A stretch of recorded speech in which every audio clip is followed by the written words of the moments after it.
And here I info dump. That's actually the show. Yeah, that's This is basically info dumping the show.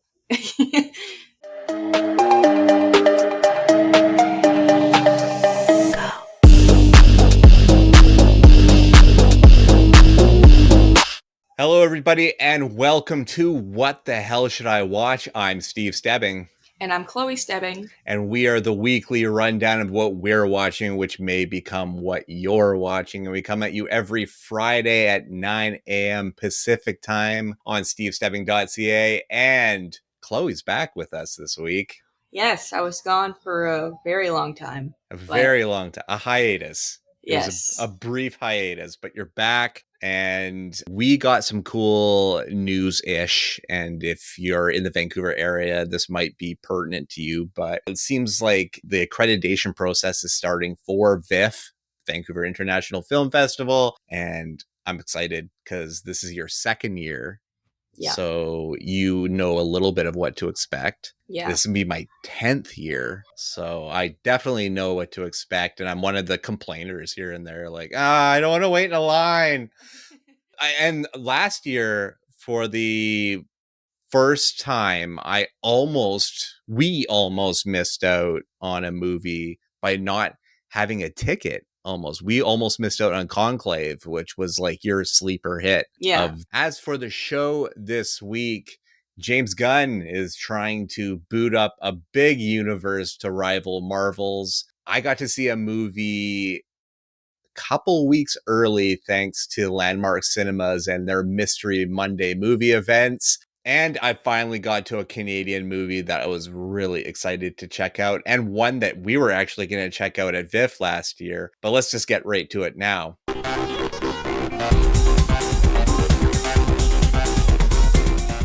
All right, so starting off with, I don't know, this is James Gunn's I hope this lands and hope this boots an entire DC universe into cinematic bright fashion. Did he pull it off? This is Superman. Superman must reconcile his alien Kryptonian heritage with his human upbringing as reporter Clark Kent. As the embodiment of truth, justice, and the human way, he soon finds himself in a world that views these as old-fashioned. Starring David Corenswet, Rachel Brosnahan, Nicholas Hoult, Edie Gathegi, Anthony Carrigan, Nathan Fillion, and Isabella Merced. Written and directed by James Gunn. So this, as far as James Gunn movies are concerned, he has never done anything wrong, in my opinion. I've enjoyed all of his movies immensely, even the smaller films that probably nobody saw except for us cult film lovers, like Super or Slither, his beginnings, right? And this movie is not the movie that's going to start me on the hate track for James Gunn, because I will say this is James Gunn's lesser film in his filmography. I really enjoyed this film, and it makes me optimistic and excited for what the DC cinematic universe is going to be. I think they've built around a really great Superman. David Corenswet is really great. This is a definite star-making vehicle for him. And Rachel Brosnahan is the perfect Lois Lane. I dare say that she is the best Lois Lane that I've seen. I really feel the character and exactly what I want from the character. There are weird choices in this film. There are corny moments that I think just kind of goes hand in hand with the origins of Superman. The Shock's Golly G side of his character down to the history of who this character has always been. So I think that they incorporate that. There are very emotional, like maybe a little too much jamming the emotions in there, especially when it comes to Clark's parents. But I still really like the movie, and not knocking on any previous universes, but this film is bright and colorful and hopeful and vibrant, I and it know the has some humor exact to one. it. You know what I mean? This is Yeah. like, this movie just, it kind of breathes a little bit more life into the comic movies, which largely has only been Marvel that has kept it afloat. And Marvel does it in their own fashion. It's kind of almost like assembly streamlined in some degrees. But I feel like there is a more comic loving side to James Gunn's approach of Superman. And even like, besides Lex Luthor, played by an amazing Nicholas Hoult, like, this might be one of the best Lex Luthors too. Just the way he holds himself as a character. I really enjoyed how he did it. But aside from that, like, even your outside characters, yes, you have a Green Lantern, but it's Guy Gardner, who has arguably the worst haircut of any comic book character, really. Like, the bowl cut is really awful. And Nathan Fillion plays it as Nathan Fillion's going to play it. And of course, he's a comic book guy as well. So he knows the ins and outs, the backstories, the character motivations. Like, he knows Guy Gardner. Then you got Hot Girl. This, I believe this is her first live action appearance, as well as Mr. Terrific. This is his first live action cinematic appearance. So this is, you're using characters that are a little bit of deep cuts for your general person that only knows Superman, the Flash, Batman, Wonder Woman, knows the holy four, knows the ones that are mostly selling your comic books. But not only does James Gunn incorporate these characters, but through great actors and a pretty good punchy script, makes you like these characters. Nathan Fillion, you'll automatically like him. He is a dirtbag asshole in this film, but he's still great. And Mr. Terrific, Eddie Gathegi, is so fantastic. He just manages to exude a coolness, all with a T on his face and his T spheres. It's just cool stuff. He's the smartest man in the world, right? And he just happens to be fighting in the Justice Gang. There is an introduction of Supergirl at the end of this movie as well. So I'm excited for what's to come. Of course, this being a James Gunn movie, you have some great supporting guys that didn't make that cast list. Like Alan Tudyk is in this one, mostly just as a voice. He might have been on set mocap as well. Bradley Cooper plays Jor-El, Superman's father, in a recording. Michael Rooker is one of the Superman's robots as well as Palm Clemente from Guardians of the Galaxy.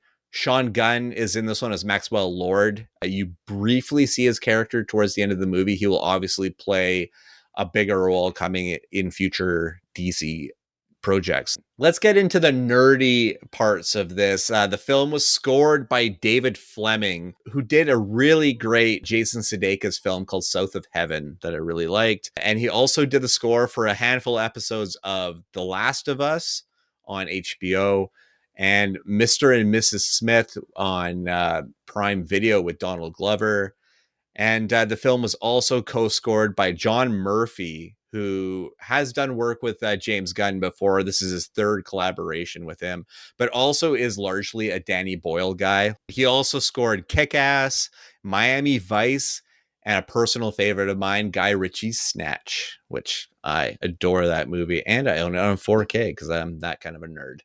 Continuing on, film was shot by Henry Braham, who is James Gunn's usual guy now as well, but he also did the Jake Gyllenhaal action film Roadhouse, the remake, which is a fun movie, and the cinematography is actually really great in that film. And we were talking about Nathan Fillion earlier and his portrayal of Guy Gardner. He based his portrayal in this film on Estelle Getty's character in Golden Girls, Sophia, Okay. B. Arthur's mom in that Mm-hmm. one. So I think that's great. Sophia Petrillo. But Superman's fun. I feel like it's a good theater movie. Is just over 2 hours long, but it keeps you engaged. It doesn't have really any dip points. And there's a lot of great performances in it. And I don't know. if you don't have the superhero fatigue, you might get into this one. All right, let's move on to a film that I know Chloe wanted to see badly. She Yeah, texted me about this movie originally when the trailer came out. She said, I have to see this movie. And it happened to be the midnight movie screening last night as we're recording this one. This one's Together. years into their relationship, Tim and Millie find themselves at a crossroads as they move to the country. With tensions already flaring, an encounter with an unnatural force threatens to corrupt their lives, their love, and their flesh. Starring Dave Franco and Alison Brie. Written and directed by Michael Shanks. I didn't see this movie, by the way. Yeah, but you I will will. because I know this is on your list. The even the poster alone, both posters. There's the eyeball poster, Hmm. and now there's the kissing poster. I don't know if you've seen that one. I haven't seen the kissing one, It's no. really really good, and it was because I knew what the movie was going to be going into the screening. I am such a glutton for spoilers of like what am I going to be going to see? So I need to know and I need to investigate and find out. So I investigated, I was trying to investigate it and it just none of the run times were matching up. And then I asked a friend and he was like, yeah, it's probably this one. And then it turned out to be Together. This wildly original film about codependence and relationships and there's so much different stuff at play in this film. And I think the fact that Dave Franco and Alison Brie are married in real life Really, I just, did not know that. yeah, no, they've been married for, I think like 6 years now, like a while now. And I think that adds so much more to it. And it's so well done in the fact that you're dropped in again, you're dropped into the lives of these two people in like a kind of a major shift in their relationship as Alison Brie, who's a teacher, is moving for a new job into like remote New York area. And Dave Franco is her, they've been together for over a decade. He is a struggling middle 30s musician that still, hasn't given up the dream, but he is also supremely fucked up because he's dealing with the death of his father and the institutionalization of his mom. So there's a lot at play in this one. There's a lot of, and I know people hate this shit with especially with the term elevated horror and everything, but it is, there is a bit of trauma horror to this one. I feel like in a large degree there has to be, that's there has to be a Smile too that exists and talks about trauma, Hereditary, all these different, Beau is Afraid, all of these different films. Well, like about trauma-based horror, I mean, I'm sure that the same people that complain about love Silent Hill, guess what? Silent Hill is trauma-based. It Like the absolutely is. entire thing is about trauma. Mm-hmm. Every monster, like everything in that world is trauma. Mm-hmm. So I don't want to hear about that. Trauma is overdone. It's stupid. Like stop. Just stop. Yeah, Okay. Staple of horror. I think it's also the most relatable thing sometimes in films. Hmm. It's your foothold. It's what's going to make or break any character for you, and the parts where you coincide. Like Dave Franco doesn't drive in it, and it's kind of Okay. like a sticking point. Like it's kind of like a frustration point. And I was like, oh, that one hits like a 10-ton hammer. I know that one. I Yeah. just got my license in the within this year, so I totally Yeah. understand that one. But just the performances between these two are really really great. I don't want to get too deep into this one because I really think I should save this for when you see it. But there is another actor in this film that I don't mention, Damon Harriman. He's really great in this film too. He plays another teacher at the new school where Alison Brie teaches at. But you know that this is body horror, and I will say that all of that shit is so wildly entertaining and just tickles me in that squeamish horror way. And I love every second of it. I texted you after this movie and I said, wow, what a movie. Like it is, Yeah. this movie is really great. I can't wait to hear your thoughts on it because I think this is something that's going to land with you really, really well. I'm going to get nerdy with this one right now. The score was done by Cornel Wilczek, who I just talked about on the show because he did the score for Bring Her Back, which is a haunting little film, still ranking as one of my favorite films of the year. Bring Her Back is just fantastic, fantastic film, and Cornell's score is a big reason for that. The film was shot by Jermaine McMicking, who shot the Stephen Yun and Kristen Stewart satellite and buoy film Love Me, which I have not seen yet. I did a really great true story, true crime film called Nitram with Caleb Landry Jones. It's an Australian film about a mass killing spree that a guy went on in Tanzania in the mid 90s. It was the biggest, it was one of the most horrific gun violence moments of gun violence in history, and that's what when a lot of their gun laws came into effect was Okay. after that. So that's a really great movie. And he also did the score for Mortal Kombat, the remake, the reboot one, the newer one, Okay. which I actually kind of liked. I thought that movie was fun. And Mortal Kombat 2 is coming out this year, and Carl Urban is Johnny Cage. So I'm in. Yes, yes, I did see that. Yeah, Yes. I'm so into that.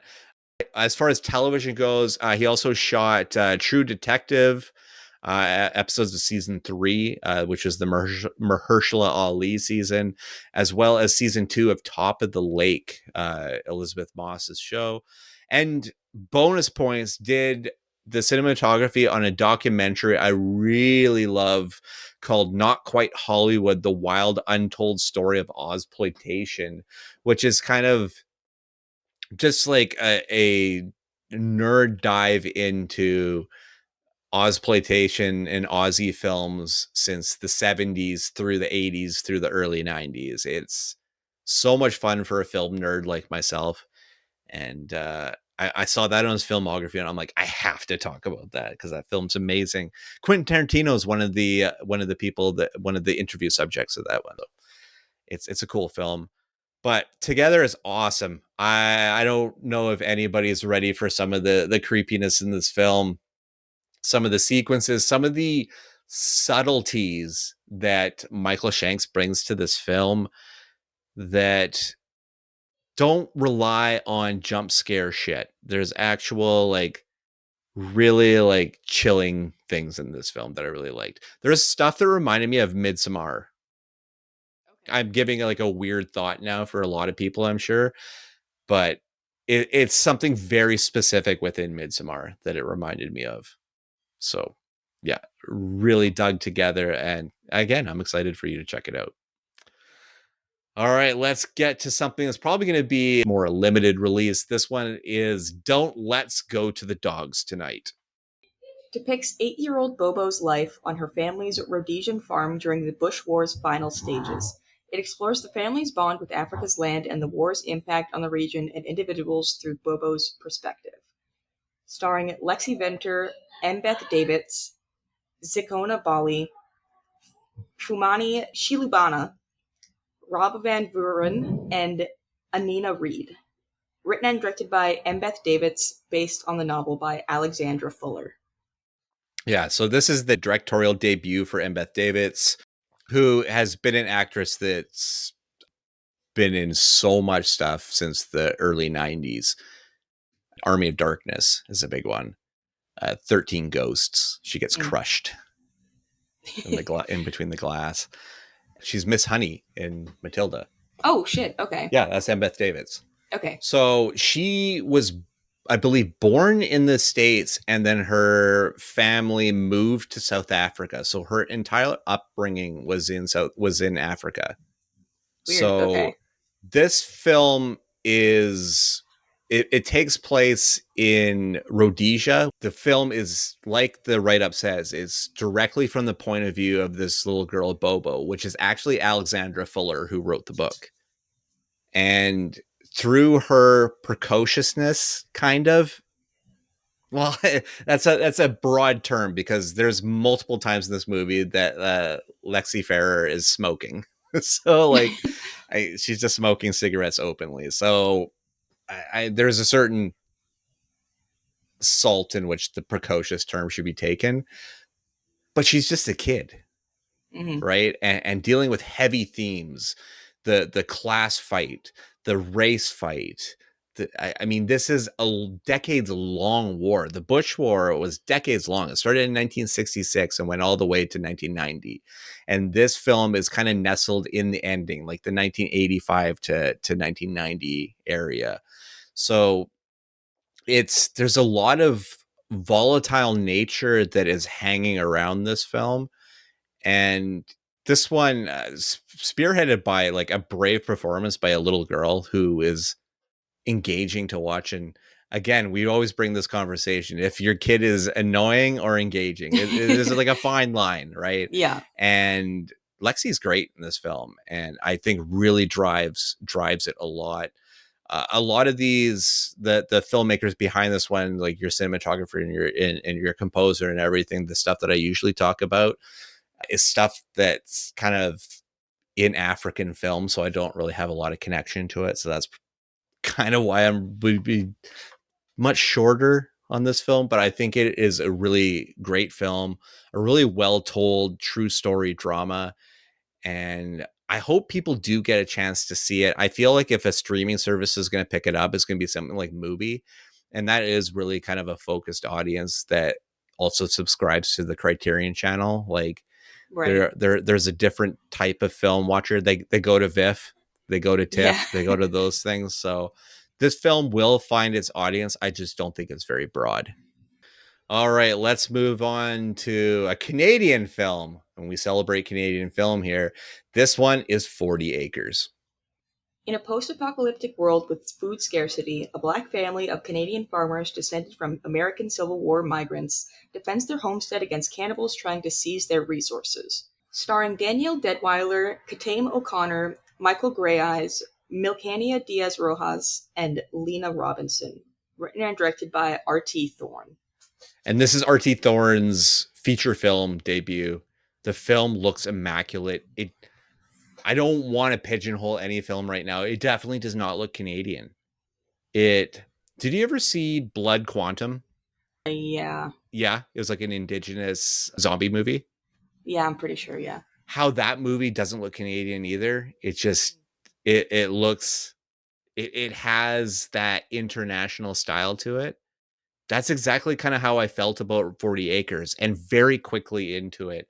They have such a great lead into these characters, which is basically a makeshift family. Daniel Deadwyler has a son, but everything is kind of like a makeshift family, and they just band together to protect this farm. And in a world where all of your animals have died, and farmland is gold, like it's what's needed, and then they have to take on these cannibals, but it's just so well done. The tension is so well dialed in, and I've been saying over and over again on this podcast that I want a great film for Danielle Deadwyler. I loved her performance in the piano lessons but did not love the movie, and I think she's really great in The Woman in the Yard, but the movie is such a dog.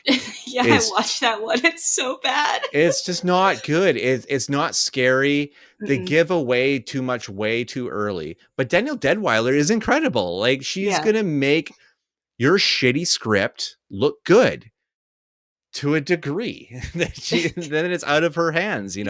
But I feel like this could find a home with the survival horror fans. Like, it's a really great survival thriller. Yeah, like I definitely want to check this out. Like this checks all my boxes. So Yeah, and it's I really just loved the scope of this film too, and it was shot by Jeremy Benning, who does a show.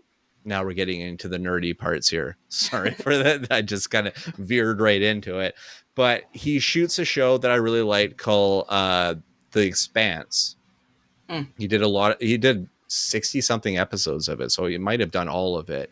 But he also did 2 of the episodes of Guillermo del Toro's Cabinet of Curiosity. Love that. He did the first episode, I think it was called Lot 36. Mm. So the very first, when they get the storage locker, Yeah. he did that episode. And then there was, I'm just going to look it up quickly. He did I think it was the final episode, actually. Yes. I was hoping you were going to say that one because that's the one with Andrew Lincoln. Oh, no, no. Okay. No, it's not that one. It's not that one. Damn. Sorry. I like led you down a path and I'm like, nope, not him. I think it was called The Outside. Longing Okay. to fit in at work, awkward Stacy begins to use a popular lotion that causes an alarming reaction while an unnerving transformation Oh, takes yeah. shape. That one was good too. Yeah, so so They were all good though. yeah, he shot that one. That show was so great. Yeah. But and he also did episodes of The Boys. But he also shot the music video for Billy Talent's Nothing to Lose. Really? That's crazy. Yeah. That's a crazy pull. Yeah. Right? I love Yeah, it. that's insane, I actually. love it. I Wow. love it. The score for this one was done by Todor Kobakov. I love his name. He did the score for Humane with Jay Baruchel and Emily Hampshire. Also, Born to Be Blue, which was the Chet Baker documentary biopic with one of the gods of independent film, Ethan Hawke. I And love Ethan Hawke. I love Ethan Hawke so much. I got to show you this picture later, but our friend Dylan hung out in a lobby with Ethan Hawke and Steve What? Zahn, just chatting movies Wait, and Steve Zahn? and Steve Zahn. Yeah, Dylan just chilling at Tribeca Film Festival, just chilling. So jealous. I know. He sent me the picture. I'm like, what the fuck? I was so mad jealous. But Kobakov also did Closet Monster, which is like a queer film from, I want to say 2016, Canadian film as well. Really, really great film. Like, absolutely loved that one. Also did the TV show Cardinal with Billy Campbell, who's a friend of mine. I know a friend of us. You know him too. You know Billy Yes. Campbell as well. That's Yeah. right. Friend of the show. But he also did the score for, I don't know if you ever saw this on my shelf because I've had this DVD for a while, but he did the score for a movie called Young People Fucking. No, It's a I didn't see Canadian that one. comedy called Young Okay. People Fucking. It's really funny. It's a really funny movie. Okay. Really well done. But affectionately called YPF, but I used it by its government name. Government. Its government name. Government It's Young sanctioned People name. Fucking. Government paid for name. Government because, paid for. Because the Canadian government funds all the movies that are made here. Telefilm Canada. Boom. Which is a sponsor of VIF. You always get that Telefilm Canada little preview beforehand. But 40 Acres is great. I'm looking forward to you checking that one out and bringing it to the show again later because I think you'll really, really dig it. And yes, finally, Danielle Deadweiler in a movie that delivers fully. So, all right, I got one more review here, and it's on Blu-ray.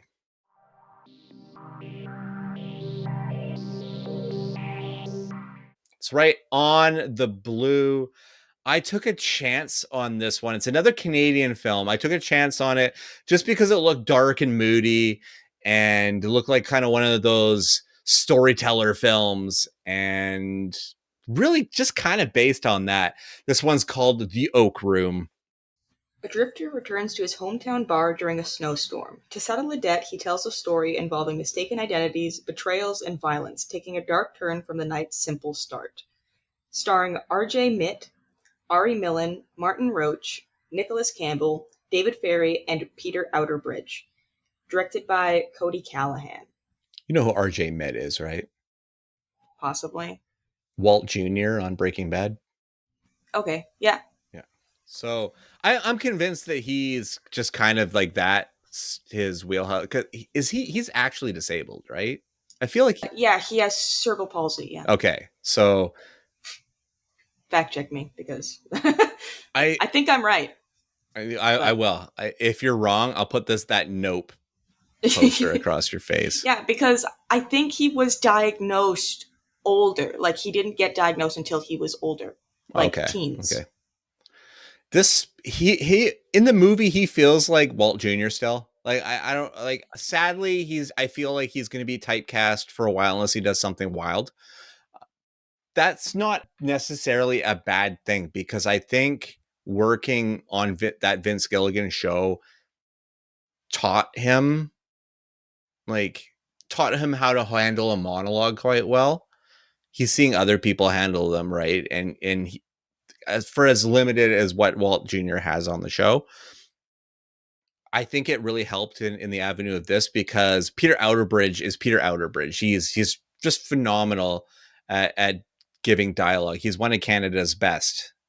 One of the best character actors where you know his face, you just don't know his name.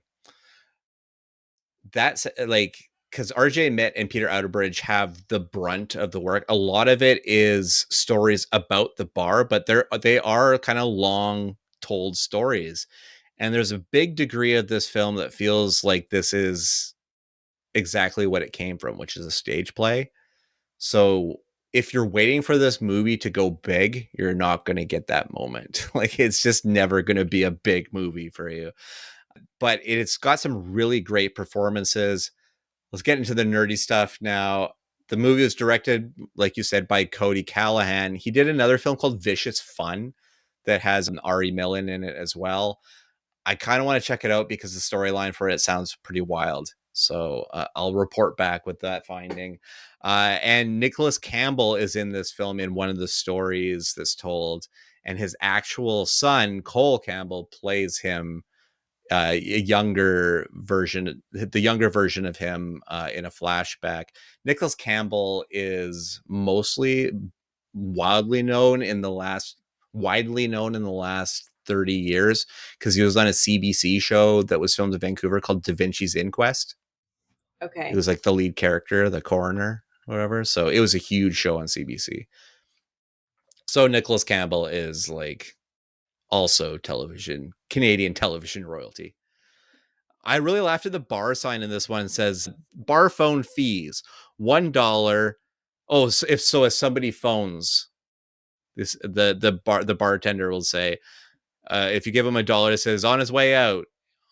If you give him $2, he'll say that he just left. If you give him $3, he say he's not here. If you give him $4, haven't seen him all day. $5, who?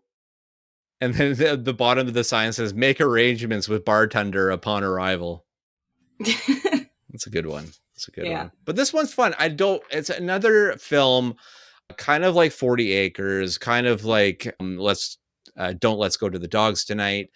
It's just films that are not going to get discovered anymore, especially because we don't have video stores anymore. And I feel that there's much more of an organic approach to renting movies than there is now. I feel like you're still looking for something when you're streaming stuff. And sometimes you end up going to the same shit anyways because the algorithm's steering you there. You would Yeah. never get directed to something like this. And I think it's worth seeing. And I'm just pumped that I brought 2 Canadian films to the podcast this week. Boom! Canadian content right Hell here yeah. on What the Hell Should I Watch? I added a few things to the library, so let's get to it.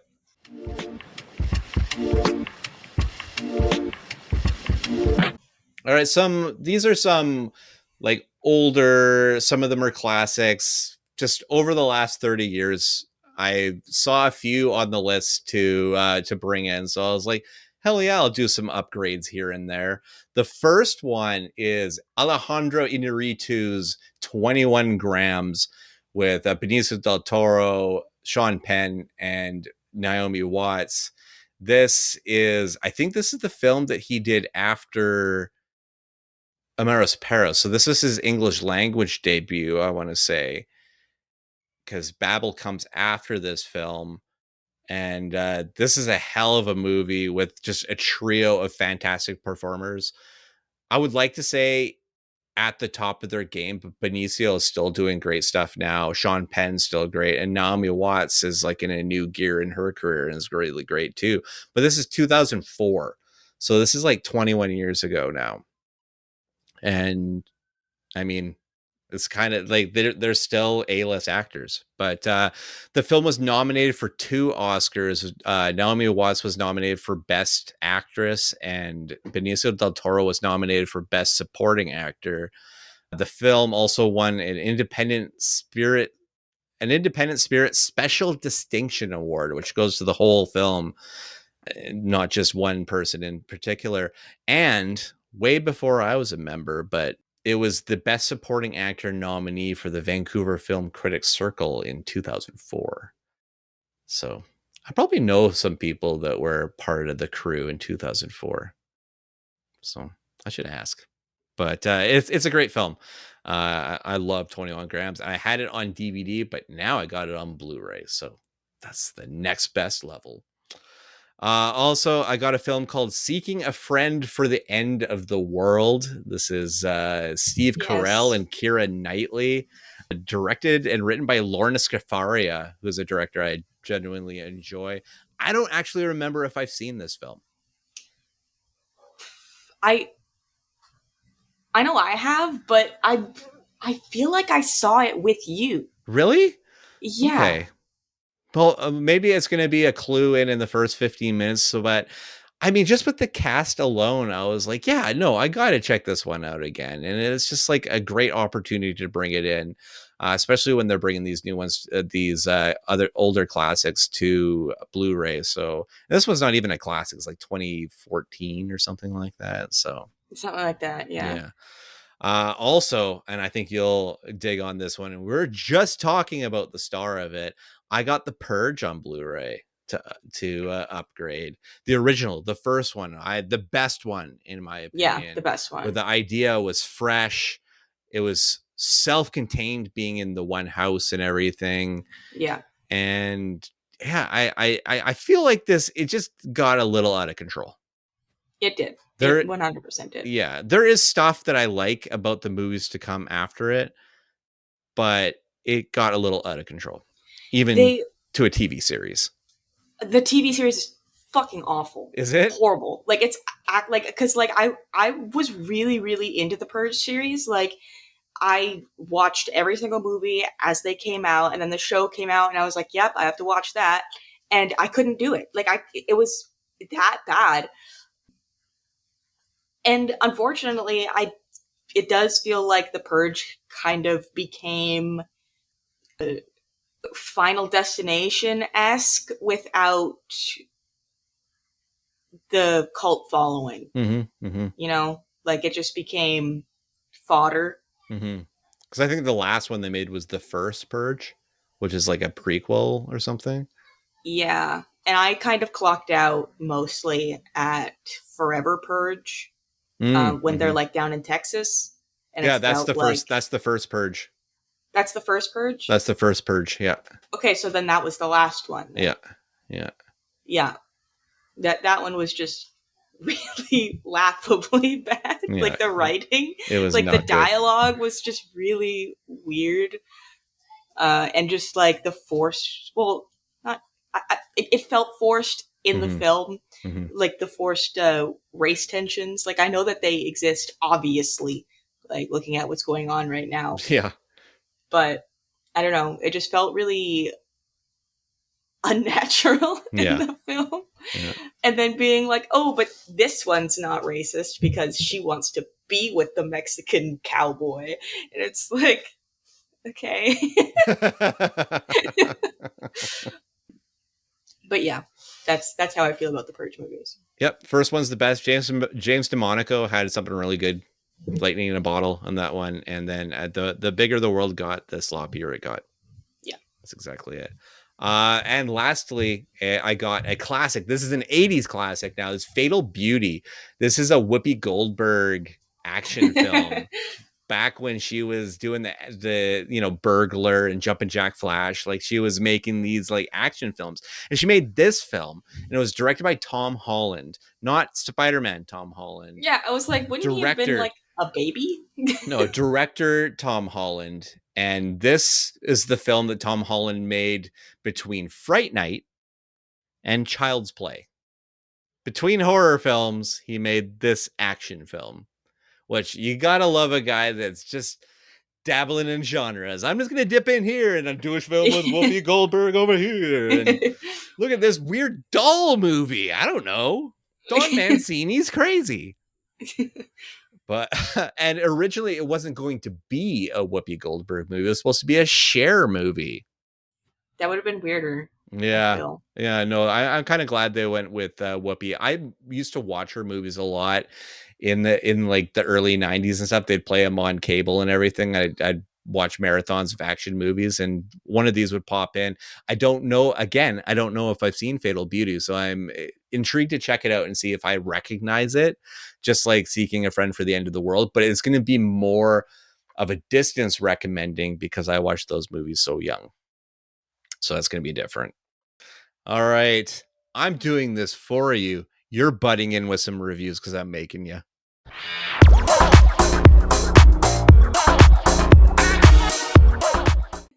And because I wanted to hear that theme song. This is good. It's a good groove. It's a good groove. So, we're starting off with one that I don't even know if I've actually reviewed on the show. So maybe we'll both give it a kind of our thoughts. But the Bill Skarsgård thriller with the voice of Anthony Hopkins, Locked, from the director David Yarovesky, who did Brightburn. This is his second film, and it just completely flew under the radar. Nobody's paying attention to this film. We're all still mad at Bill because of The Crow, and we don't see this film. And it's actually a damn solid film. Yeah, I went out of my way to watch this movie because Skarsgård flopped so hard in The Crow. I was like, please redeem yourself. Like, please don't let that be the harbinger of the end. Like, I'm not ready. I'm not ready to let this go. But yeah, no, like he really killed it in this. Like, playing like the deadbeat dad angle. Mm-hmm. Like, but then also like it's like he's a horrible father, but it's also really hard to not be endeared to him, but also pissed off at him all the time at the same time. Yeah. Well, he gets to drink his own pee at one point in the movie, so Yeah. he gets his just desserts. But yeah, because this film totally hinges on you liking him at a certain point or wanting to root for him at a certain point. And I don't know, it feels by the end is a little bit earned. Like, you have earned some stuff back, but it's solid, and it's so Vancouver. Yes. The movie is never dicking you around that it's in Vancouver. Yeah. Because there's just so many, like, I like even street signs and everything. I'm like, oh yeah, definitely Vancouver. But yeah, a damn solid film. I don't even know if it's going to get if it's streaming anywhere or if anything is planned for release. I don't think it actually got a theatrical release in Canada. No, So I saw no uh like fanfare for it, like no trailers or anything like that being pushed. well, I mean, because sadly, Anthony Hopkins is only, you can only half sell him. They for a big trailer, they love to sell him, but he also does a lot to direct to video and stuff. You're like, Anthony Hopkins is in this movie? Like, the fuck is this? So yeah, but no slight on either of them, but sometimes either of them end up in direct to video or direct to Blu-ray fare. I'm gonna pick your brain about Until Dawn, a video game adaptation through the Sony PlayStation Studios side of Sony Pictures. I didn't hate this movie. I I think I gave it a fair 3 out of 5. Like I did not hate this movie. There are certain elements that I really dug. Exploding bodies will always get me. I didn't hate this movie either, Yes. but I felt the same way about this film that I felt about the Halo TV series, where why did you call it Until Dawn? Because, like, the shit happening in this film does not happen in the game. Like, basically at all. Like, they very loosely base it on the characters from the game, and that's it. Like that's it. Like there isn't giants in Until Dawn. Like, okay, the game is literally just Wendigos. That's it. That's the only baddies that exist in the game. So them like adding all this extra crazy shit going on, it it made for an entertaining movie, but it always just nags in the back of my head when they brand things like this and then completely stray Mm-hmm. from the source material. I did like the cast though. One thing that I think that you'll find interesting because you didn't play the game, right? Mm-hmm. Mm-hmm. I believe the character Emily is voiced and mocapped by Nicole Sakura, who is in Superstore. Oh, okay. Yeah, yeah, yeah, yeah, yeah. Yeah.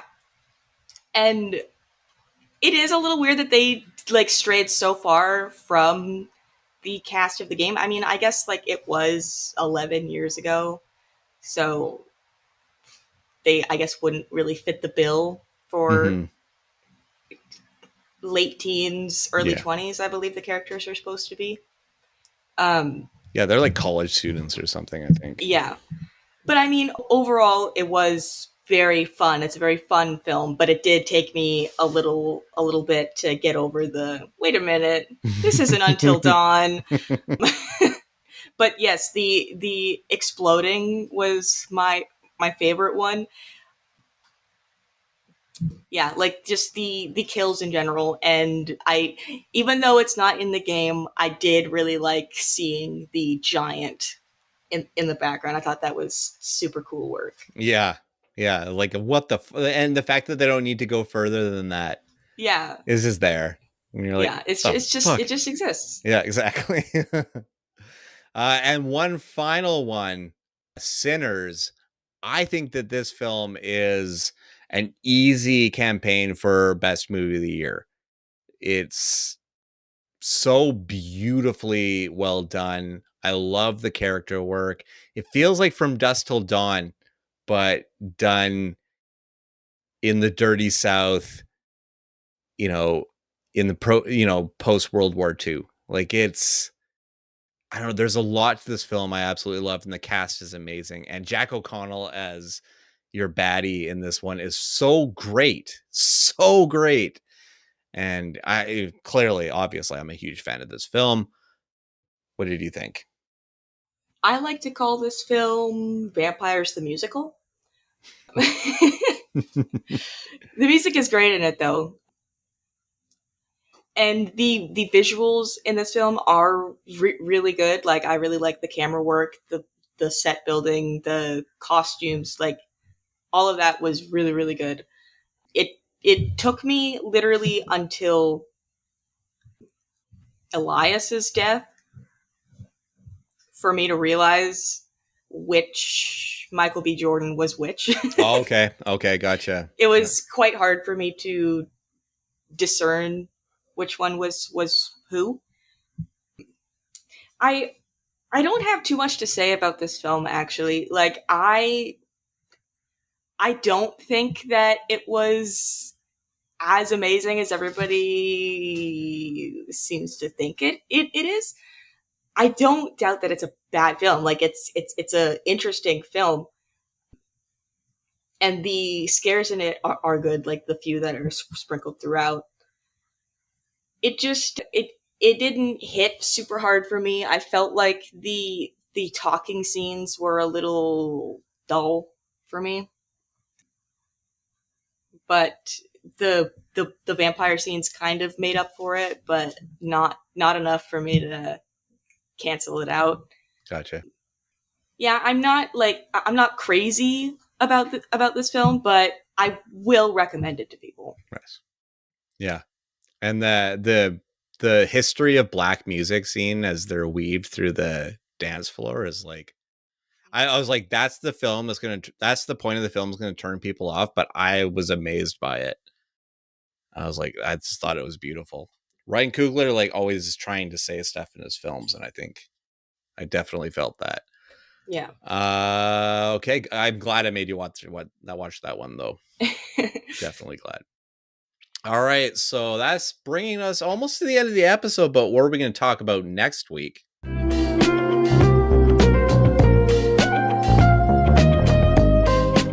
Oh, next week I am so happy because I just like literally an hour before we started recording this podcast bought my tickets because I don't have an early screening this week at all.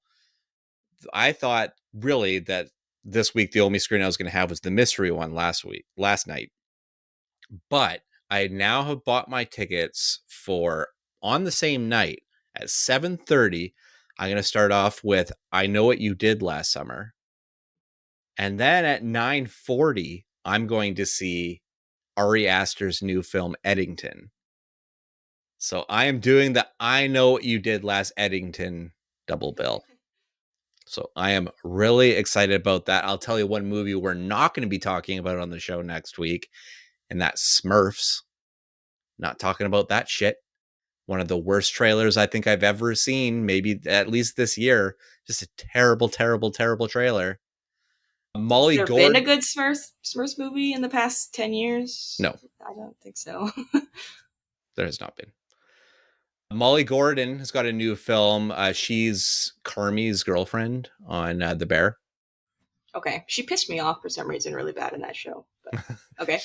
She's a good writer. She also did a movie called Theater Camp that's really funny. But this is her new film. It's called Oh Hi. So I'm looking forward to that one. An action film from Well Go USA that I'm going to try to bring to the podcast called Ghost Killer. Because you got to love a good old action movie. I am intending to bring Daniela Forever to this podcast because I love Nacho Vigalondo work. Time Crimes is a hell of a film, and so is Colossal. And the Matt Damons of this podcast, I still haven't watched them yet, Chloe. Bridget Jones, Mad About the Boy. I might bring it next week. And The Ballad of Wallace Island. I might bring it next week. Might. All right. Might. Might. I don't know. Do you got plans? Do you think it would be the timing is a little weird on this because it releases on the Sunday and not the Friday, which is Megan 2.0. Oh, yes. And I reviewed it last week. You did already? I Okay, well then did. I will bring it next week. Oh, okay. There we go. Because I thought it was too early because it would have been before release day. No, I've already reviewed it. So this is your butting in next week. All right. So until then, which will include Megan 2.0 from Chloe's point of view, I'm not even going to tell you what I thought about the movie. But until then, you can find me on Twitter, Instagram, Letterboxd, Threads, and Blue Sky at the Stevel Dead. You can find me on Letterboxd at HoneyBunChloe. You can find all the episodes of this show on stevestebbing.ca as well as on our YouTube page. Just look up Steve Stebbing or the Stevel Dead. And we're on shiftheads.ca. You can also check me out every Friday at 8 p.m. Eastern Time on Toronto's News Talk 1010. On the iHeartRadio network, the show is Shane Hewitt and the Night Shift. You can also find it in podcast form wherever you get your podcasts. Well, that empties out our list for this week. So until next week, bye-bye.